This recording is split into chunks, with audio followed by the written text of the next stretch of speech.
Interfaith Center of Northeast Florida.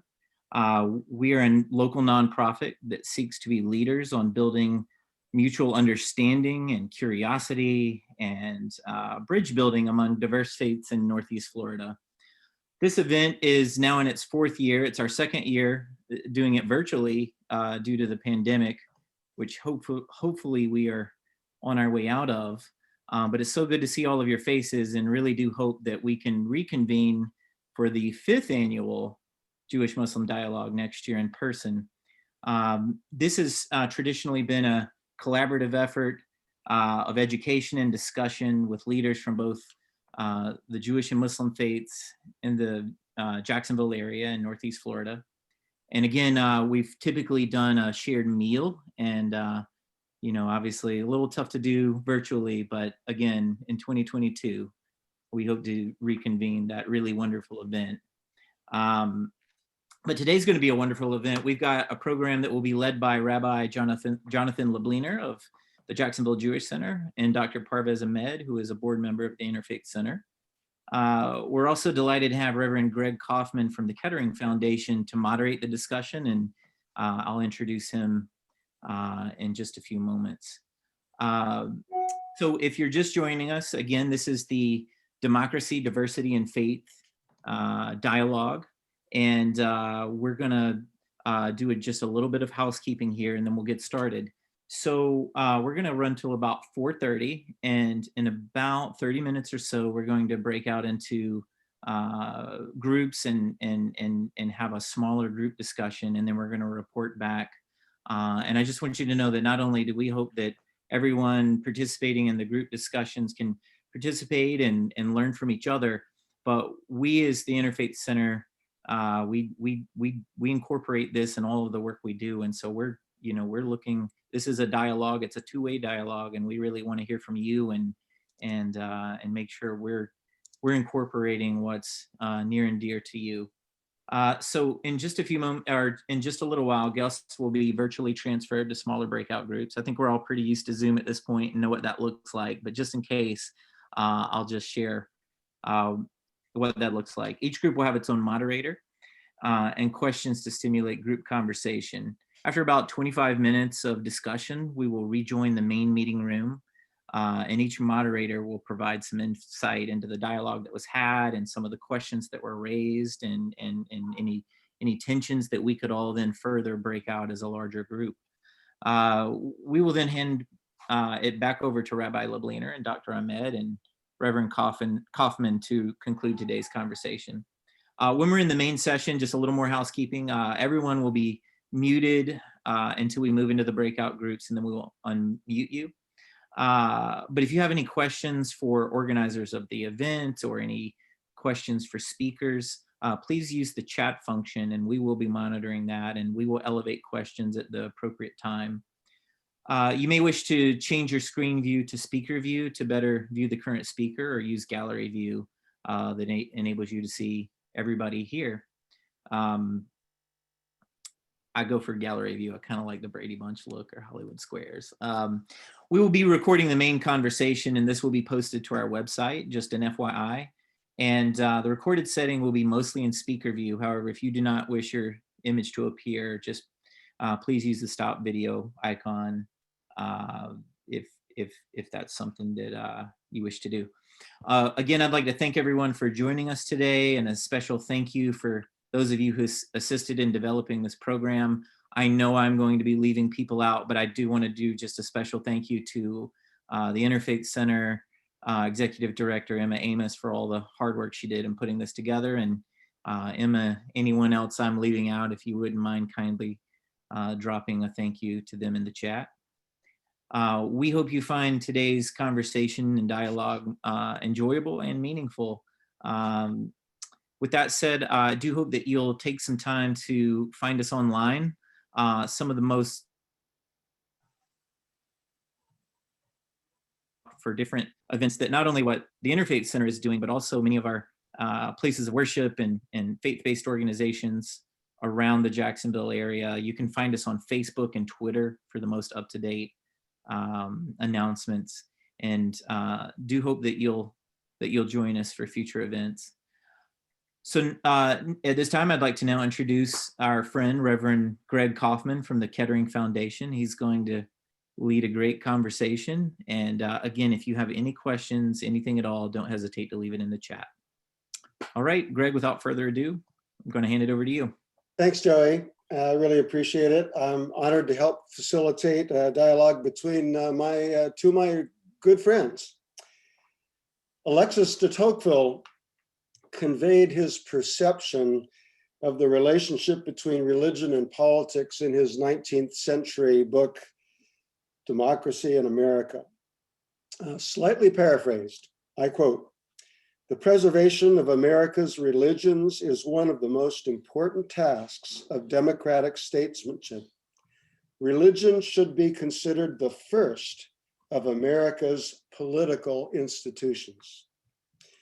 Over the past years, the spirit of democracy has suffered from toxic partisanship, divisions among friends and family, racial strife, declining trust in policing and government, conspiracy theories, and any other number of negative influences. The subject for our consideration today is what roles should faith communities play in helping democracy become more equitable and truer to its founding idea of life, liberty, and the pursuit of happiness for all Americans. For today's dialogue, I'd like to use a framework we've been using for the past 2 years at the Kettering Foundation in terms of faith-based dialogue. First, should our synagogues, mosques, and churches provide refuge or sanctuary from democracy's messy realities? Is that our primary role? Religious institutions can shield us from what is offensive and help us focus more on spiritual matters. Or second, faith communities with their rich histories and theological perspectives can serve as places of education and mediation where members can learn to apply their faith to civic life. How do we equip one another to participate in democratic society?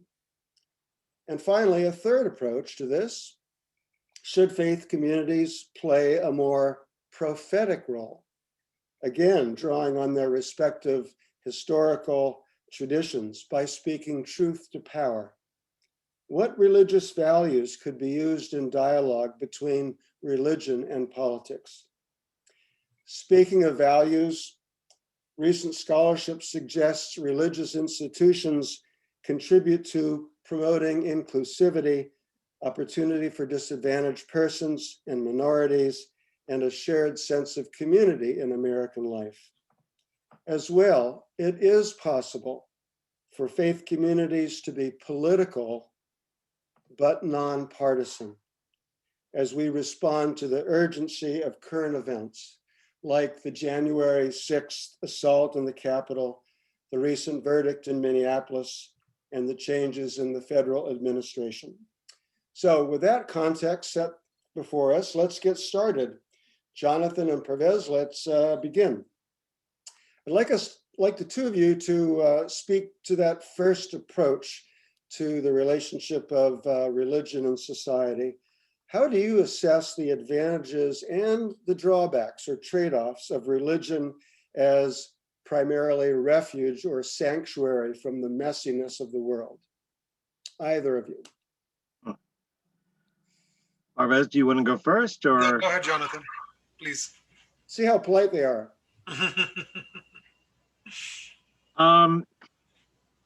Look, the advantage, of course, is a complete absence of conflict.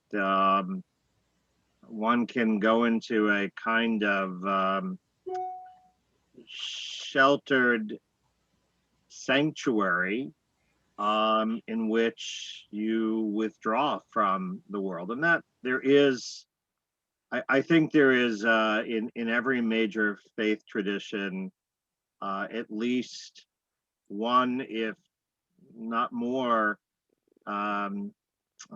tenets that actually reflect that.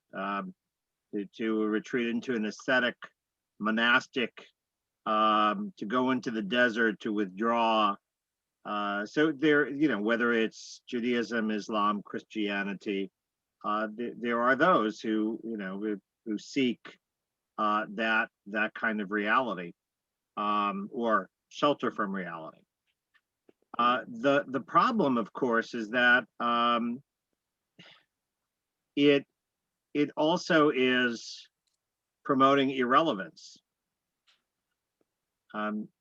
Our faith traditions, and I can only speak authoritatively about Judaism, though obviously I have done my share of reading in other faith traditions, are about encountering and engaging in the world. All of the problems that we face, however else we define them, have a moral element, have a spiritual element. So whether it has to do with policing, or gun control, or abortion, or same-sex marriage, whatever it may be, you can argue that it has a political dimension, but it certainly impacts on religious life as well. The downside, the drawback, of course, is that the moment you get into that encounter with, as you put it, Greg, the messiness of democracy, you are going to encounter differences, even perhaps clashes of whose view and whose vision. Our faith traditions are messier than we like. We pretend that there is a single sanctified, quote unquote, official view, and there may not be. So, whose religious view is the true one within your house of worship, your church, your faith tradition, and how should it be applied? So, I think that you could argue for drawbacks and advantages. Honestly, if I have to choose for myself, I have grave concerns about the living outside of society. If I were a Trappist monk, or living an ascetic life as an ancient Essene, I might have a very different view.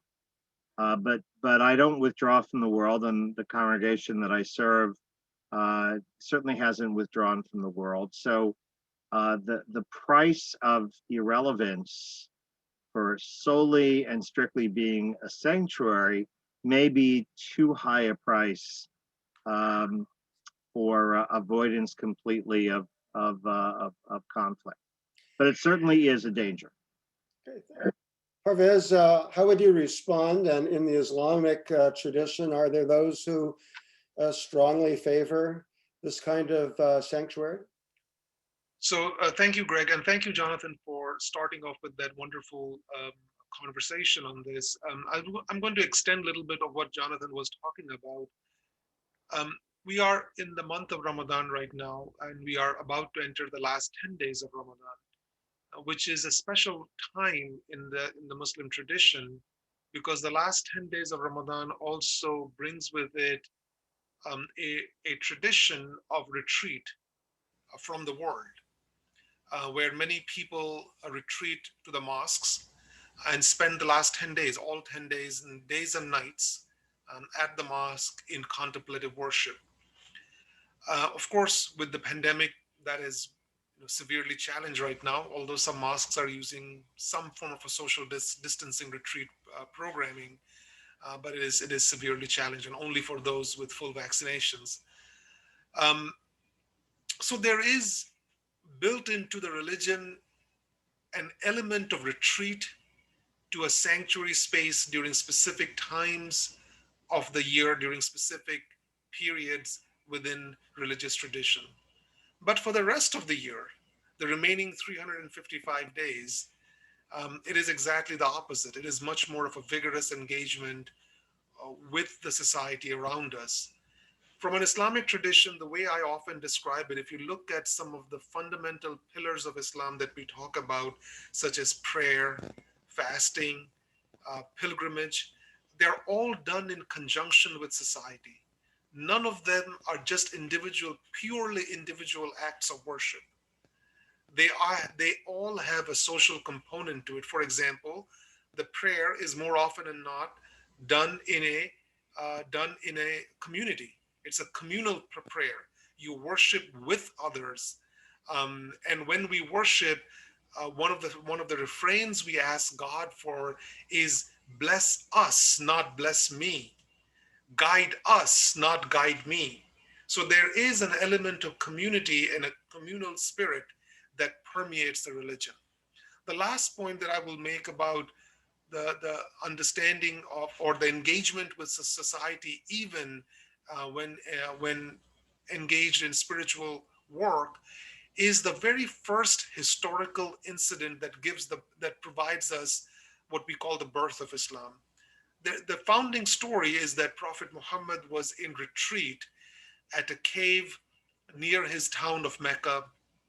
And during that retreat time, he was visited by Angel Gabriel, and thus began the 23-year period of revelations from God through Angel Gabriel that we now understand as the Quran. But the question that is the most interesting question that I have pondered over often about this incident when Prophet Muhammad retreated, this is before he was a prophet, as an ordinary man, he was in retreat at a cave. The question was, why was he in retreat? And the interesting answer that comes out is that he was not in retreat trying to ponder about the esoteric nature of God, the divine, and those kind of metaphysical questions. He was not pondering over the metaphysical nature of God. He was actually pondering over social questions. Among the questions that he was pondering over is, why is there so much social injustice in my city? Why does the rich not treat the poor properly? Why do people in positions of privilege do not share their wealth, do not share their hospitality equitably with people who are not as privileged? Why are women not as well treated in society as men? Why is there female infanticide? Many of the customs that were common during his time had elements of injustice that also permeates the society today. The inequality that we see among the people who are privileged and those who are not. So the question of religion from the very birth of Islam was not one of a metaphysical contemplation or a contemplation about the metaphysical nature of God, which is certainly part of every religious tradition. I do not want to diminish the importance of that, but the central question has always been about one of social justice. And we cannot practice social justice without our commitment to diversity. So diversity is not just a tolerance of people who are different than us. I am the director of diversity at my college at UNF. And what I talk about is there are three elements to diversity. The first is diversity itself, which is just like the pictures on this Zoom call. We are all different from each other. The second is inclusion, that when people who are different from each other are at the table, are they included? It's not simply tolerated, but included. And the third element is that when they're included, that are they being treated equitably? So the three elements are diversity, inclusion, and equity. And so obviously we are challenged as a society with the diversity is just a given. There is nothing we can do about it. It is what it is. Society is diverse. It's just a matter of fact. But the other two elements, inclusion and equity, requires us to do something about it. It requires us to include people in our whatever social endeavor we are engaged in. And finally, treat people equitably so that the kind of inequality that we see with wealth, with privilege, with health, in criminal justice, in education, and in other areas we are constantly striving to mitigate them.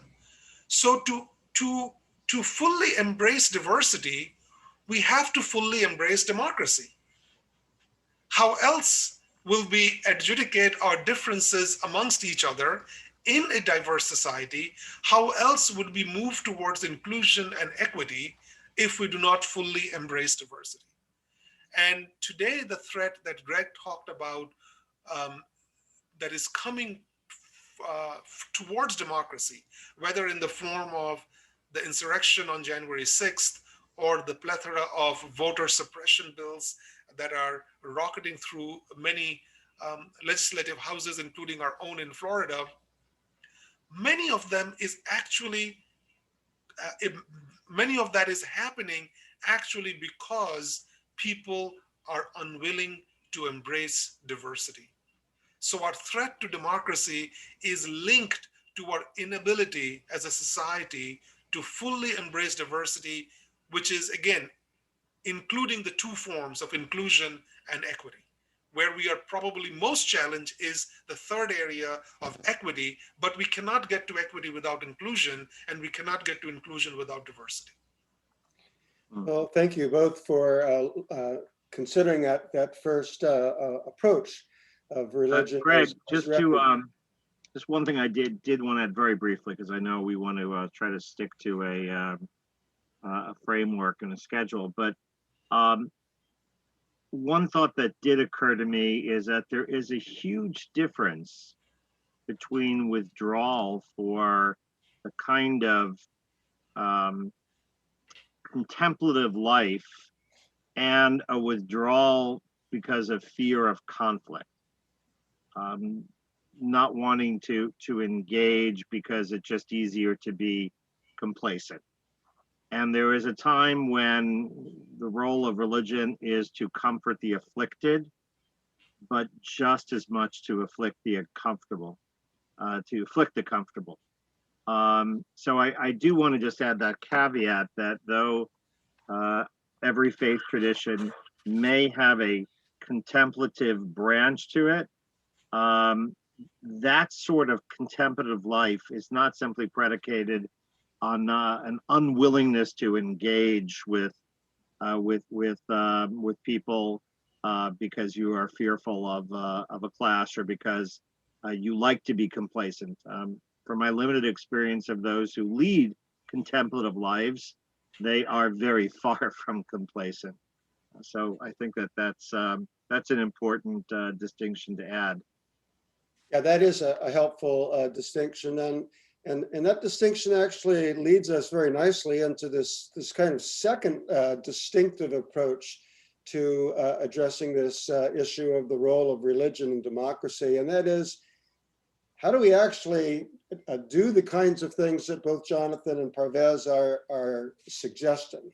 Now, how do we prepare people, especially people who might fear politics, who might be just upset with it, but how do we help them interact as people of faith and as active citizens to bring about equity in that life? If both of you could speak to a few minutes of that, and then I do want to finish with that big question of what is the prophetic role of religion. So let's look at, how do you actually educate people to engage in society and these kinds of things? I'll take a quick stab at it, and then Jonathan can add a little bit more to it. Of course, how people engage is their individual choice, just like everything else should be a choice for us. But of course, traditions can be helpful in drawing people's attention that the idea of being a practicing person within our faith tradition, a practicing Jew, a practicing Christian, a practicing Muslim, practicing Hindu, a practicing Sikh, does not require us to suspend our obligations and responsibilities towards society. No religious tradition asks us to suspend our obligations as citizens of our country, as members of our community. every religion. So there is some kind of in every religious tradition there is a little bit of a challenge, and let me speak honestly about it. There is a particularism among every religion that puts forward the idea that there is something unique about my faith tradition. There is something beautiful about my faith tradition. And that kind of particularism can create a sense of isolation from rest of society. So there is always that danger and temptation within religious tradition. So thus it becomes even more important for religious leaders to work around that natural temptation that is embedded within just the very basics of every religious tradition, and lift people's eyes and lift people's gaze towards the bigger responsibility. Because at the end of the day, which connects, Greg, to your prophetic voice, and I'll leave the more detailed exposition of that prophetic voice when the time comes, but it is incumbent within our religious traditions and our religious leadership to draw people's attention to the bigger purpose of religion, and not just to the particularism within our religious tradition, but within each of our religious tradition, there is also a sense of universalism. Universalism is part of our religious tradition, and it is a delicate balance between championing the universalism of the faith, but also acknowledging the particularism of our faith traditions. And that delicate balance can be achieved partly through religious leadership, which is why I would turn to Jonathan to talk about it, because he's one of the religious leaders in our community that puts this into practice. Well, thanks, Parvez. I try. Some days are easier than other days. I would say three very core things. I'm going to turn the quotation, Greg, that you offered from de Tocqueville, paraphrased or not, and kind of turn it on its head. I would say the preservation of American democracy is one of the most important tasks of religion in our society. Religion in the United States has flourished in large measure, I believe, because of the separation of church and state. It has created enormous problems for religious authority and authenticity, but I will take those problems any day of the week. What we've seen in other countries is either religions become theocracies and tyrannical, or in Europe traditionally, because religions were in such control, as secularism grew in the 19th century, they became irrelevant, and the authority that they once wielded fell away. So I think that wall between church and state has been in part what has kept religions vibrant and relevant. There are certain things that are too important to leave to government. So if America can, if our religious faith traditions can use our platforms to talk about democracy and what democracy needs, what its nutritional needs are, that is something that and that cuts across a political spectrum. I think that's a very important role that we have. We all have a vested interest as religious leaders in the success of democracy. That is something I do believe. The second thing is I would love to see faith traditions, and this is getting increasingly harder, but to distinguish between issues and partisanship, and to help educate people as to the fact that they are not one and the same. And it's getting harder because more and more people are unable to distinguish between the two. And it is true that certain there are certain predictors of affiliation depending on where you what your take is on a particular issue.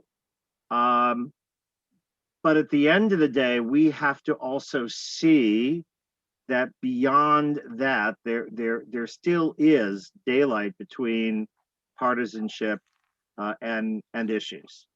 And anything that we can do to educate congregants about that strengthens our role, because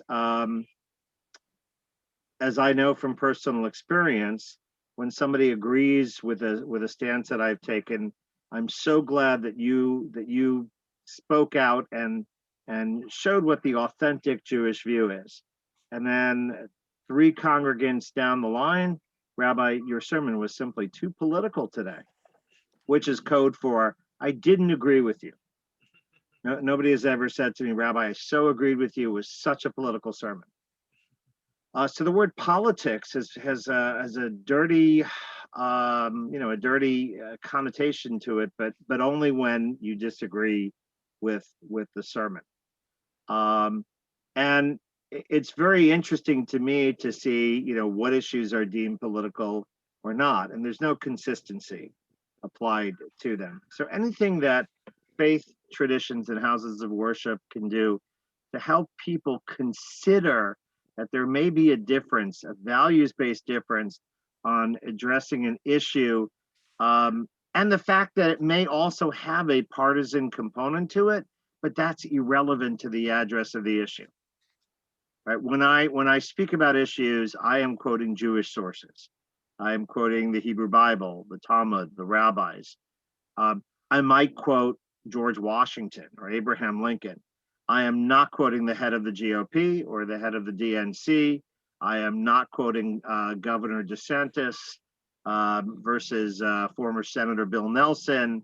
I'm very careful, even how I couch things in threading that needle. But I think it's something that we need to do more of.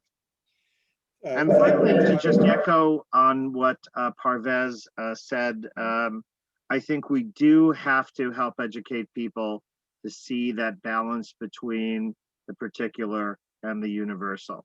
There is, whether it's Ummah or Ecclesia or Am in Hebrew, there are definitely things that refer to our particularistic views, yay, our team, go Jags, whatever it may be, but that is also has to be balanced by a view of the larger picture. And certainly the Abrahamic traditions have both, and we cannot pretend that that only one side of that equation matters. So if Emma and Danielle are okay, could we spend 2 more minutes and then we'll switch to the small groups, okay? Because this was very rich. This whole idea of your contributing in this education area of social responsibility, and I love the image, Jonathan, of the religion as contributing toward the nutrition of democracy, which is really, really important. So here's the challenge. Yes, we educate people, but is it important to have a prophetic voice?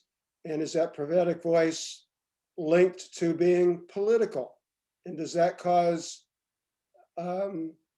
joy or sorrow or disbelief or confusion among people of faith? If each of you could speak to that for 1 minute, and then we'll have a chance to go to our small groups. So Parvez, when did you start? Yeah, so very quickly on this one, it does have a challenge to it. I mean, we should have a prophetic voice, but what we mean by the prophetic voice also has disagreements amongst us. So within the idea of a aspirations to public life that is rooted in prophetic tradition, one of the questions that could be divisive is that who's prophet? Because it could have the element of, like Jonathan was talking about, yeah, my team. Like, my prophet says this, your prophet may have a different side, but acknowledging that there is a little bit of a minefield aspect to the idea of calling towards a prophetic tradition, the part that I want to focus mostly on is that within our each traditions, prophetic traditions, there is also not just one element, but several elements of universalism. Even the prophets were not only interested in championing a particular strain within our religious tradition, or to make our religious tradition so distinct from the traditions of others that we isolate ourselves from their tradition.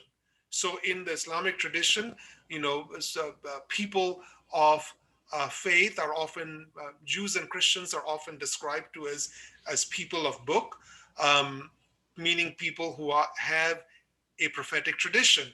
And so there is a call to universalism within that. And even those who are not part of the Abrahamic tradition, to Jonathan's point about the word ummah, which is often viewed as a community of believers or a community within my faith belief. But the word ummah in Arabic can be not only applied to my own particular faith tradition, but it can also be applied to greater humanity. So all faith tradition, all of humanity can be part of my ummah. My ummah doesn't have to be just my Muslim brothers and sisters. It can include, and in my view, it should include my Jewish, my Christian, my Hindu, my Buddhist, my Sikh brothers and sisters, and so on, or people who do not ascribe to a faith tradition. So I think, you know, in my view at least, we have to be a little bit careful in alluding to the prophetic tradition, because sometimes prophetic traditions can be very divisive themselves. Okay, Jonathan, you come from the prophetic tradition. You have the last word on this, and then we're going to break into small groups in about 2 minutes. Give us some Isaiah here. Look, if you can't read the Hebrew Bible without reading. I can't imagine, any job I would want to have less, being Jeremiah or Amos. In fact, I was talking a little bit in my sermon yesterday about Abraham Joshua Heschel, one of the great contemporary voices of the prophetic tradition in his involvement in civil rights and opposition to Vietnam. Speaking about his one of his great works on the prophets. We live in a place Judaism cannot live without Jeremiah and without Amos. By the same token, when you are working within a faith community, you're working with a complex group of many different people with many different needs, views, goals, and aims. I don't think that a synagogue can be the very embodiment of a perfect prophetic community. I have seen synagogues that have their strengths in a variety of areas. Some that are more focused on social justice, and some that are more focused on creating compassion and communities of loving kindness in a smaller, microcosmic way, to those that are phenomenal at being magnets for Judaism's intellectual tradition. I think every community is going to have its focus. I don't think, though, that a synagogue can live fully and with a healthy balance if it doesn't include some of that prophetic tradition. There are important issues that we must make our voices heard. And if not, we do so at the risk of making ourselves irrelevant, apathetic, and complacent. So that prophetic tradition is a driver. It may not be the only driver. And I have seen, you know, on the spectrum, in some communities it's more driver and some less. But a community in which it isn't a driver isn't, you know, isn't worthy of the name of being, you know, fully a community. People need to be inspired to make the world a better place, and that cannot be done simply through an avoidance of dealing with difficult issues. Well, thank you. This has been a very rich time. I know that we're over time. I asked Emma to, we're going to devote 30 minutes to the small groups. That might be adjusted, but let's go ahead and break into our small groups. I noticed a really good question from Kim. What is meant to be prophetic? We might work on that in our small groups a little bit, but let's break into groups. We got 7 moderators, and we'll come back in whatever time we're given.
Well, welcome back, everyone. We are having a really vibrant discussion today. Thank you for the robust dialogue. We have about 22 minutes left. So if we could, if each group, I'll call upon the moderators, if each group could provide just a 1-minute summary, the high points of kind of what you agreed upon or what kind of floated to the surface in your small groups, that would be really, really helpful. So Matt, let's start with your group. What were your takeaways? We had a really rich discussion. We started talking a little bit of the challenge of vaccination, of vaccines right now, and how that's become an issue of public concern, and how our faith communities can address hesitancy that people might be feeling. So that was one interesting specific topic that came up.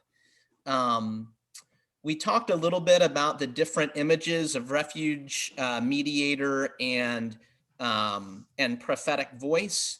And we had a couple of Jewish members in our group who said that a refuge as like not being engaged definitely did not resonate with them. So they, any kind of refuge that was hiding from the world didn't make sense from them in their Jewish context.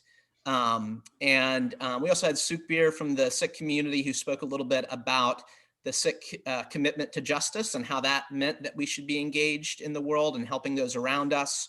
He was mentioning how Sikh gurudwaras, their temples in India right now, are providing oxygen for people who are, struggling, with this terrible COVID catastrophe right now. And then I spoke a little bit about the Christian tradition that I come from as well, and how I was resonating with what Parvez said about refuge, and how there can be this refuge that centers us, that gets us close to God's heart for the whole world. And that helps us return and do God's will, which then can be in a very prophetic mode, which I get really excited about. So those were some of the things that we talked about. Thank you, Grant. Thanks very much. Let's go to Joey. Great, thank you, Greg. So very similar discussion points as what Matt talked about. So I'll begin with one area of contrast that I heard, and then we'll go from there. And that's the point of refuge. We actually began our conversation with a discussion about kind of that tension that Rabbi Lebliner discussed in his introduction of, he tries to be,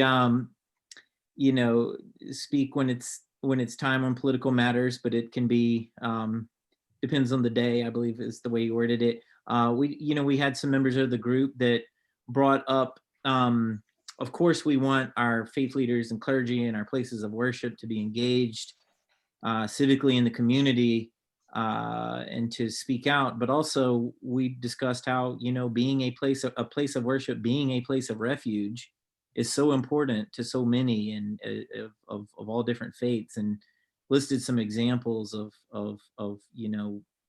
why that's important as well. And we really just kind of, spent some time on that, kind of that conundrum of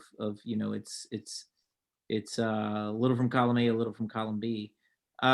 We also spent some time with Kim's question on what it means to be prophetic, and as a group we settled on living out the truth of our sacred texts, including in the public square. Let's see. We also we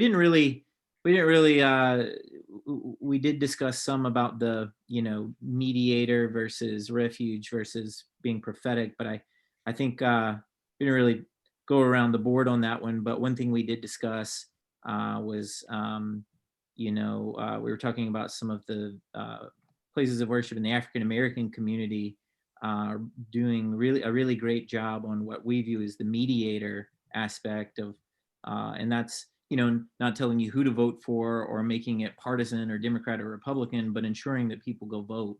And we discussed a little bit about how, like me, for example, and I may not face the same hurdles that people in that community may face in their right to vote, and how that's been baked in and so important. It's just an important point to convey from the pulpit to the pews there.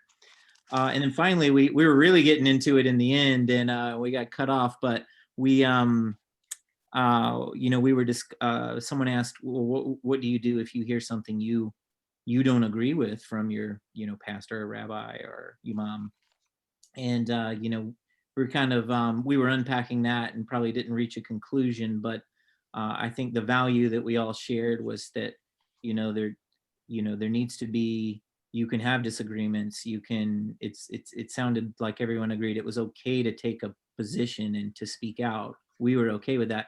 But if you don't agree, can there be a dialogue?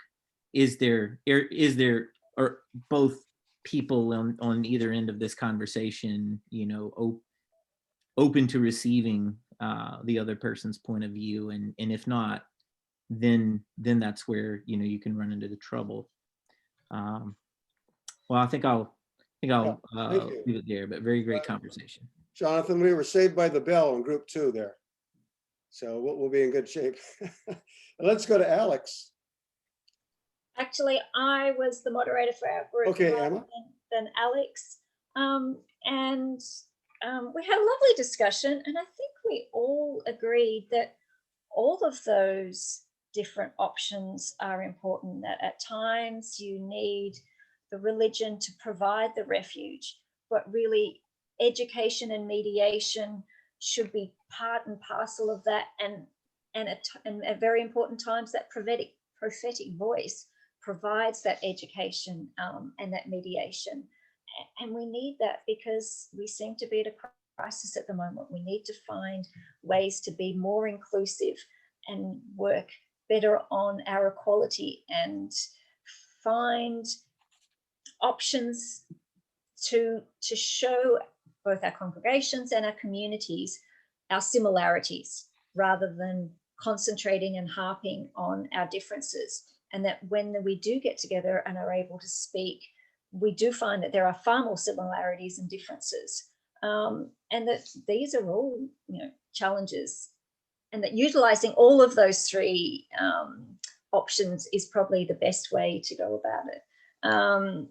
There were, you know, certainly lots of comments on the importance of education, and also that while all of us often find that our religion is unique, and that we feel the need to take care of our own, we also need to realize that we need to take care of our extended community, and that can be done through that education and finding the commonality, finding that common ground, and finding ways to interpret people's language and religion to find that area where we can actually speak without it becoming, you know, heated discussions and larger scale issues, and that perhaps it's just one person at a time. It's, you know, saying hello to someone new and different, approaching someone new every day, rather than trying to have mass communications, which has so much more challenges.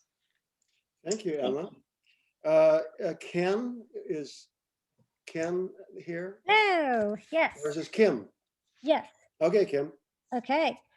We had a really good conversation about many aspects of refuge, education, and prophetic activism, for lack of a better word. It was really interesting.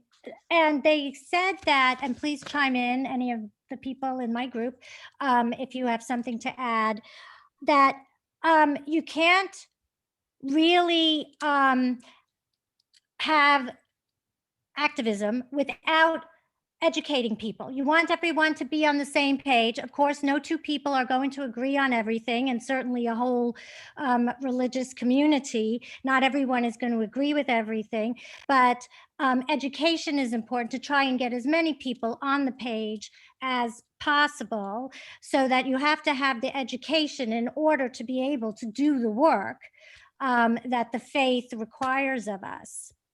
And it also includes the common ground. I'm just referring to my notes here of what people said of in the Jewish faith, for example, tikkun olam, repairing the world. Anyway, so educating is absolutely necessary. And then the refuge and the sanctuary is needed for education and for activism, because if people don't feel safe in their space and in their community, they're not going to come and receive that education. Although Alan did say that we are required to educate ourselves as well. But so that was a big thing too, that you really need all three to be relevant and successful as both a community and a spiritual support for individuals.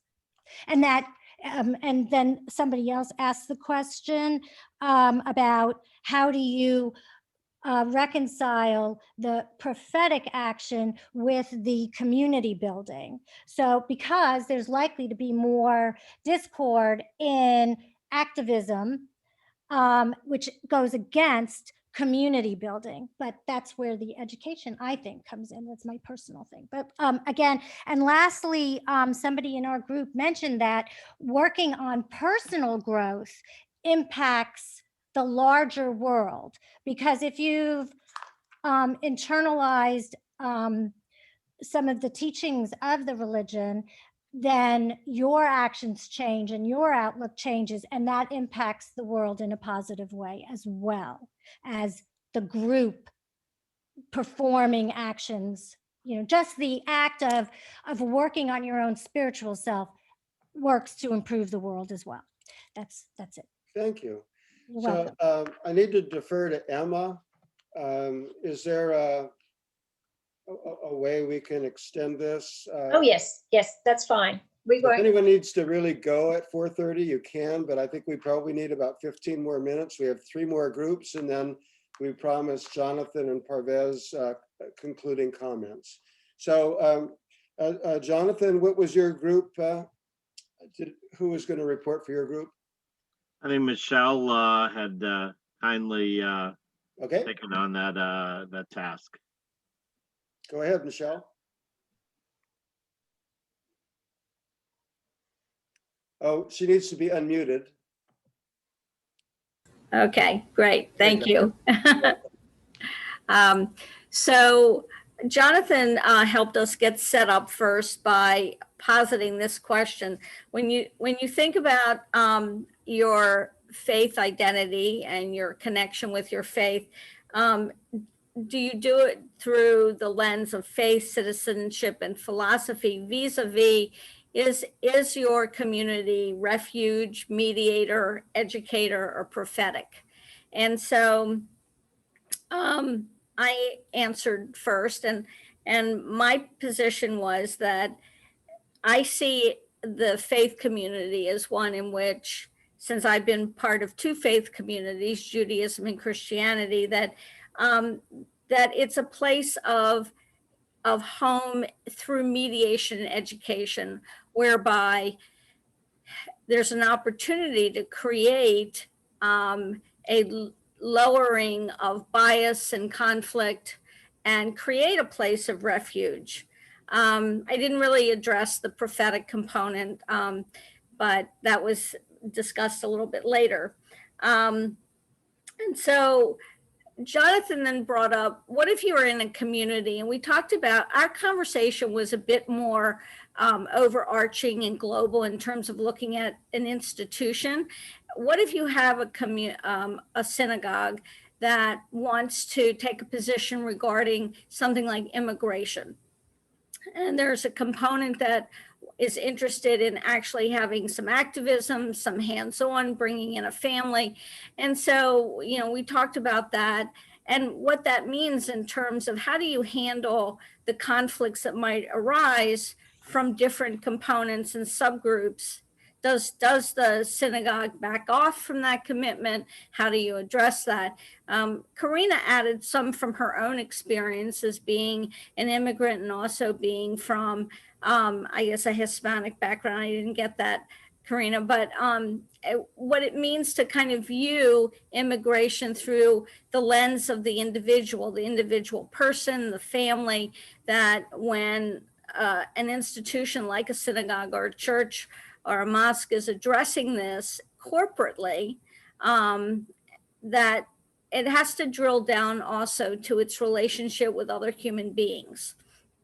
So both externally in terms of addressing the concept, and the issue, but also within itself, how do we drill down to resolve and educate and mediate between each other to be able to move forward. Jonathan brought up, for example, that if you're going to have candidates, you have to have the range of candidates. You can't just present one.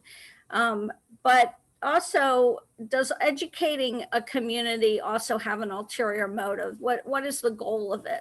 Is it to persuade those who are in disagreement with you, so you come to kind of a universal goal and understanding, or how do you navigate all that? And then Kawaja joined us and raised a really good point. And he said, well, where do we turn to our universal shared prophet, Moses? What can we ask of him to think about the faith traditions? And Jonathan brought up an interesting survey he did in which he put out to people 3 different comments that had been written, and see if people could identify who they came from. Peace and acceptance, and he said everybody got it wrong. Like, peace and acceptance comment came from the Quran, but the waging war came from the Hebrew Bible, and the burning of books of Jews came from Martin Luther's writings. So that we have like shared and crossover good and bad points, basically. But ultimately, I think that we also were discussing about the impact of the external environment in which our faith traditions exist, and that the culture that we live in has a huge impact about how we moderate that and how we deal with that. And we sort of got cut off at that point. So Thank you, Michelle. Parvez, who will report from your group? Yeah, Ojuwan will do that for us. And Ojuwan, if you can particularly talk a little bit about your own work that you are doing with faith leaders in advancing democracy.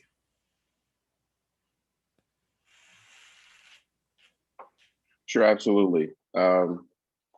So we talked about a lot of our discussion was about social justice, right? And just talking about how that intertwines with all of the different faiths. And one of the things that really stood out that we talked about for a little while was how what a lot of the faith traditions shared in common was the the lack of ability to adapt to the signs, or not the signs, but the times of the new times of the newer generations, and how sometimes traditions are within whatever the faith culture is. Those traditions are kind of hindering for young people to come in and experience the faith, or the experience the religion. And so we talked about how, young people may experience and may see, social issues and social justice, outside of their place of worship, but not really hearing or not really seeing their faith leadership take action on any of the things that are going around outside of their place of worship. And so, we found that out to be true, whether it was Christianity or in the Muslim traditions, or any of the, or those are at least those ones that we spoke on. And so we talked about that for a while, and we talked about how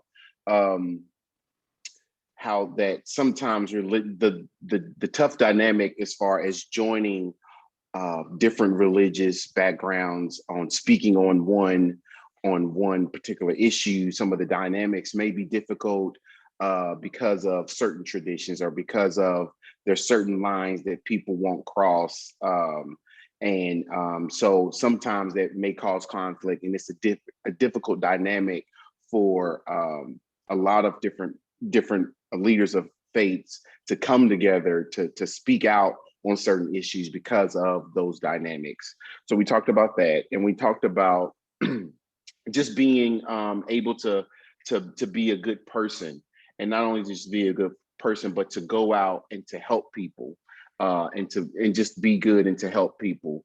And so, and then we got on a little bit at the end. We talked about voter suppression, and how voter suppression has become like a hallmark of of whether it's you're being a patriot or whether that's kind of what we do here in America, is like we oppress the vote, where, you know, expanding the opportunity for more people to vote should be a bipartisan, should be a goes across all religions. It should be not even an issue, but here it is. It is here in the United States, and we talked about that, and we talked about just some of the work that we are doing. We just coming off of legislative session, ending legislative session, and some of the voter suppression bills that we've had. You know, we've worked with a lot of religious leaders, pastors, and you know, they were going to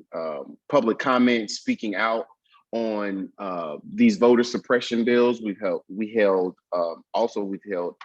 conferences, press conferences talking about them. We've done op-eds, you know, really trying to let the voice be heard of how these voter suppression bills that we've passed this past legislative session is so in contrast on how we were elevated and praised as a state, on how well we did in the elections, this past elections, from the governor to even some of those ones who drafted some and filed some of these bills, were toting how well we did in these elections, and yet we've still have been facing and fighting these voter suppression bills this legislative session. So we're still in the fight. We've also done a lot of education with voters, talking to voters and explaining to them exactly what's, you know, going on. We would do radio stations on Sundays, just letting voters know and updating them about legislative session and about what their rights are and about what some of these bills, how are they going to affect their daily lives. And so that's a lot of what we discussed in our group. Thank you very much. Last but not least, and Lisa is facing a deadline. Lisa is going to speak from our group number 7, and then we'll be ready to conclude. Lisa?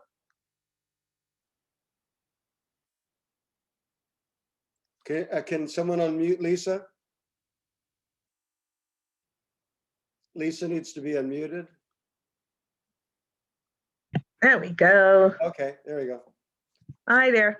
So I think that's one of the biggest takeaways our group came up with is we're having so much discussion on such a huge topic. I think one of the big takeaways we had was that we need more opportunities like this to engage in diverse groups, not in our own little worlds, but in these diverse groups like this. But small group discussion, bringing it to the larger group is so relevant. We've got so much out of that tiny bit of time that we didn't hit all 3 of the questions.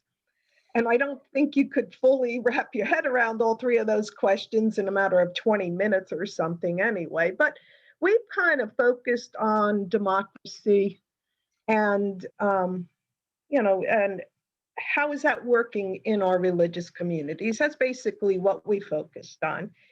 And we all agree that sharing our voices is a democratic principle. But what are the values being shared in our individual little communities? What is the focus on in the Jewish community compared to the Islamic community, even if they are shared values? What are we honing in on? That's, again, brings us back to, we need more of these sessions. We need to do this more often. And we went into that sanctuary, that refugee kind of statement just for a minute, and it's supposed to be a safe place to be able to speak politically. That's someplace we're supposed to feel safe to express ourselves, even though we're supposed to be safe to express ourselves everywhere. We know in reality that's not the case. But again, we went back to, is that truly being inclusive? Are we really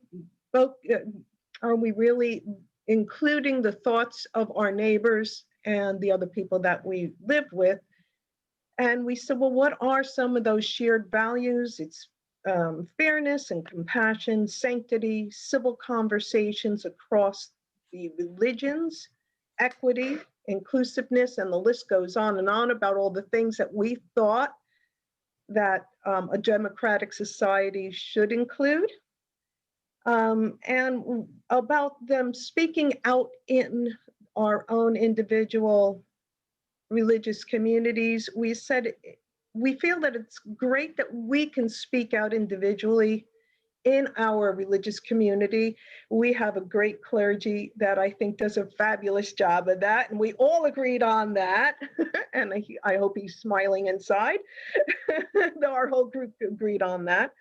And it's great that we can speak out individually, but when we're extending that to the larger community, when our clergy is speaking maybe in a press conference or something, then you got to be a little bit more guarded and a little bit more concerned about what you're saying so that we don't exclude other voices in our message.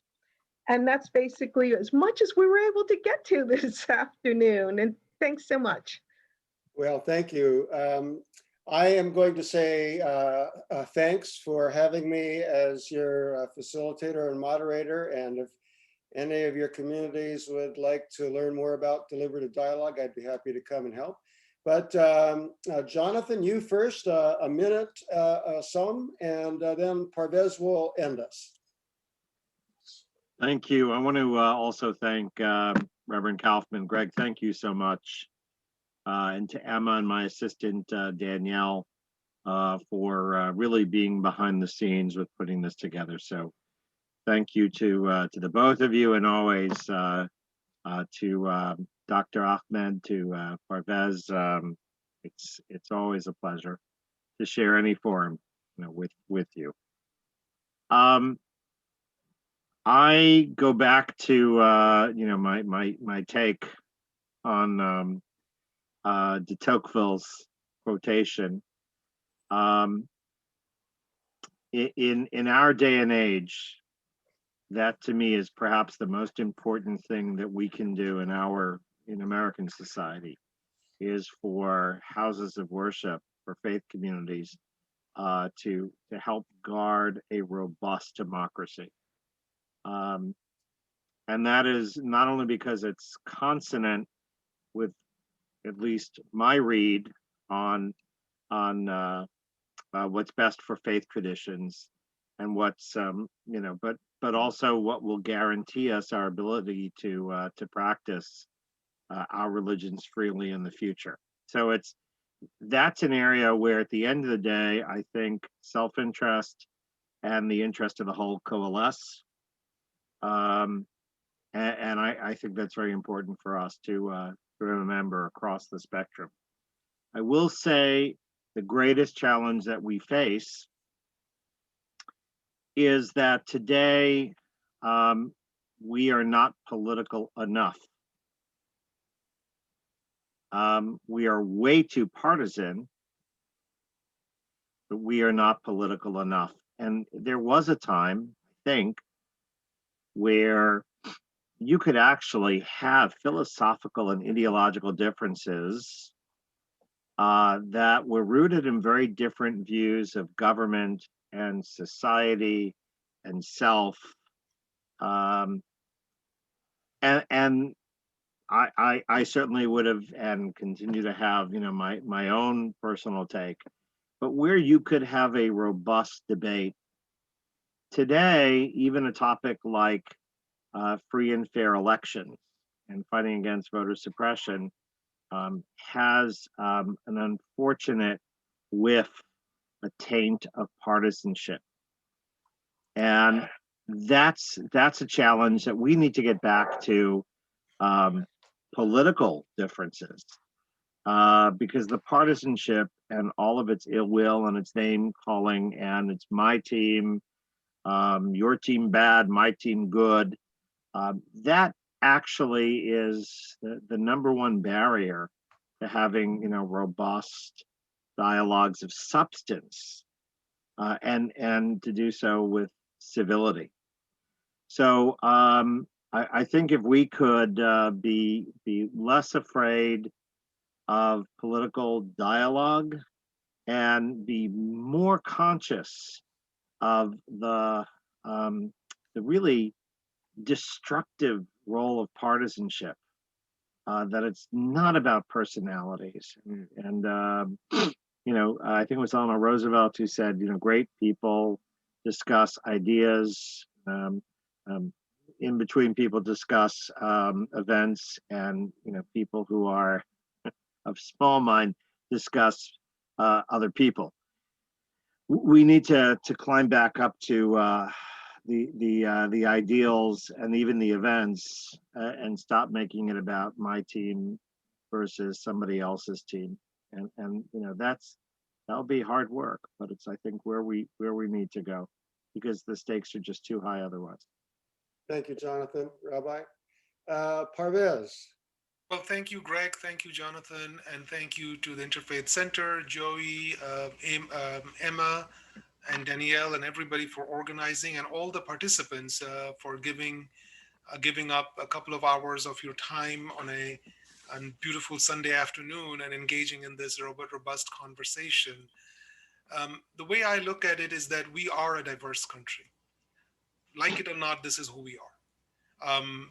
And for us to remain a country that is civil in our diversity, and not become where what we have seen in many other countries, where diversity was used to tear those countries apart, where we remain a country that remains united despite our diversity, or we actually use our diversity to forge towards unity.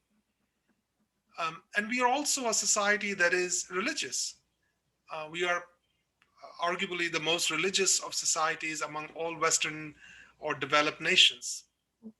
So being a religiously centered society and a diverse society that wants to preserve civility in our public discourse, we have no other choice but to embrace democracy in all its form, a full-throated embrace of democracy.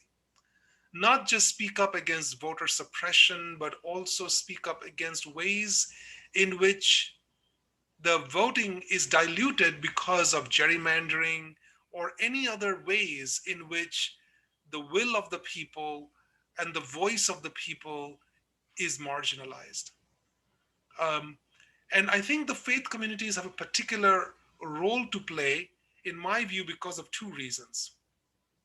One is actually very practical.